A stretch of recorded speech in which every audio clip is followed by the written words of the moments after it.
So it's quite an exciting morning, Saturday morning. Just about to start some work, but I've been up early, up at 6 to do baking.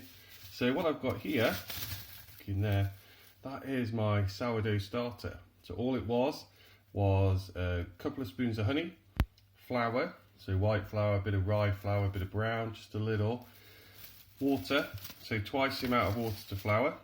I left it for about 3 days on the kitchen worktop, scraped off the crust because there was a little bit of white mould that appeared, fed it with flour and water again, same ratio, so flour to water, then left it out on the top. Let's put this back in the fridge.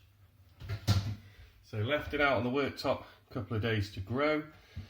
Yesterday I fed it again and I took some and I've made some bread. So I took the ferment, I added it to just flour, water, and then 2% salt.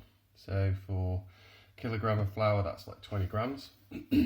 And here's my sourdough bread. Nice and good crust there. So you can see there's bits of semolina at the bottom. I cooked it on a baking stone at 240. So you can see there's nice give, but gorgeous crust. So I slashed it with a razor blade on top. So that's my round one. I've also got another oval shaped one. So there we go. Nice crust. This one was a little bit longer in the oven, about half an hour. I was testing the difference that 5 minutes makes. So, question is, it's breakfast time. Let's see what this looks like. So, slice into this crust.